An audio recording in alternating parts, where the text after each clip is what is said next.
So the other day when we were in the bhajan hall, this beautiful thing about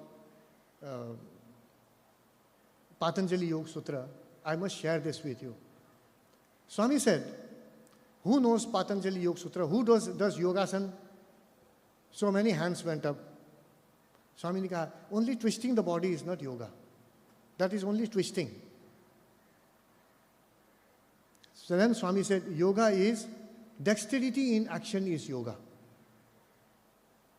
कोई भी कुशाग्रता जो होती है वही योग है, बाकी सब वियोग है, स्वामी said. Then he said, Patanjali महर्षि ने योग सिखाया था इस तरह से, यम नियम आसन प्राणायाम प्रत्याहार धारण ध्यान समाधि. And then he asked each student, and most of us we failed. Swami said, what are the 5 yamas? So somebody said, Swami, मालूम नहीं है स्वामी, अहिंसा 2-3. स्वामी ने कहा हाँ, अहिंसा सत्य आस्तेय ब्रह्मचर्य अपरिग्रह, ये यम होता है. एंड बहुत कठोर है, is very difficult to practice this. Unless you have become an adept in yam, you cannot graduate into niyam. According to Patanjali, rules are so stringent. Once you are an adept in yam, then you go into niyam. What are the 5 niyams? Can I ask you? So, like Swami asked us that day. What are the 5 niyams?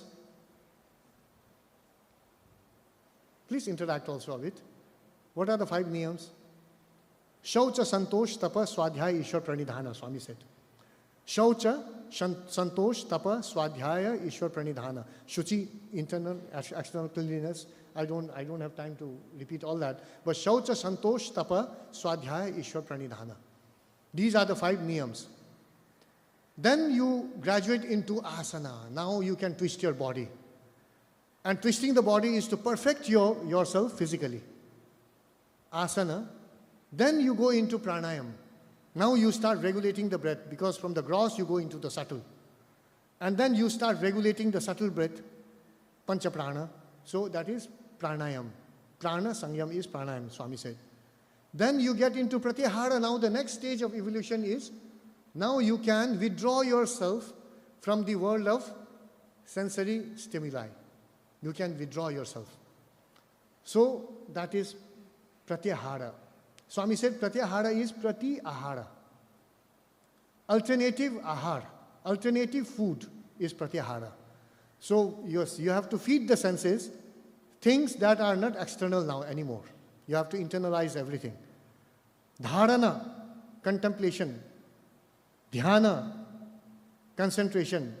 Samadhi, meditation, Swami said. I have never heard, I also read quite a bit, but I haven't read this beautiful description of dharana, dhyana, samadhi anywhere, as contemplation, concentration and meditation anywhere.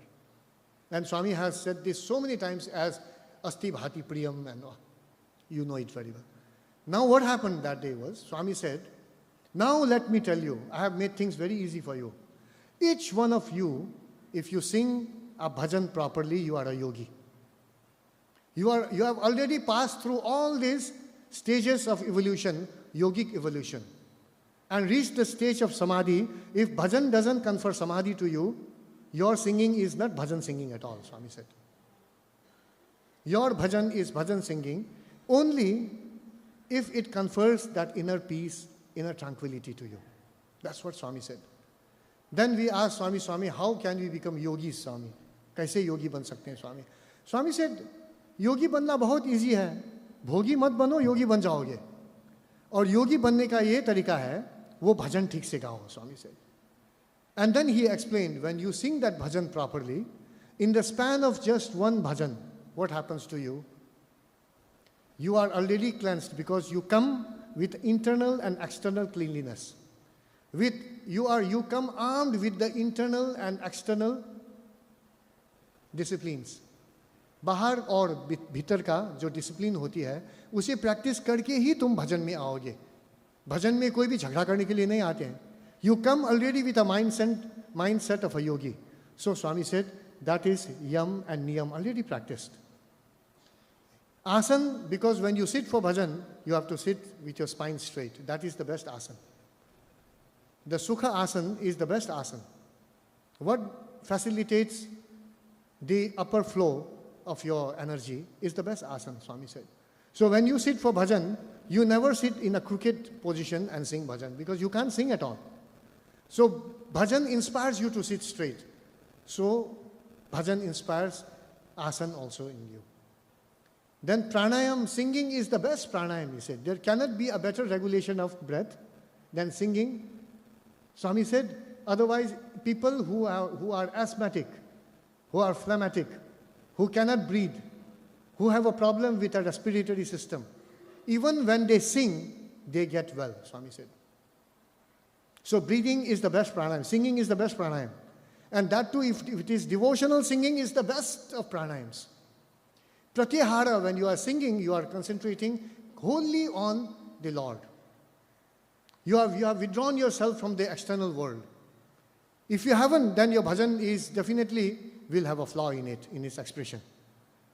If you have withdrawn yourself from the world of external stimuli, and if you are contemplating on the form, on the karuna of the Master, of the Lord, of whom you are singing, then alone your bhajan will have that bhava.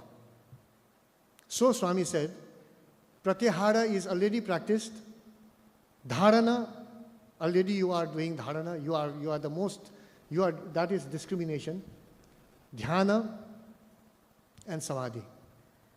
Dharana, dhyan, samadhi becomes automatic when you are singing a bhajan properly. Then Swami said, within the span of one bhajan, which hardly lasts 2 to 3 minutes, if you can become a yogi, why don't you try it out properly? Sit properly in a proper position. How you sing, the dexterity in your technicalities of singing, that's not important. This discipline is important, Swami said.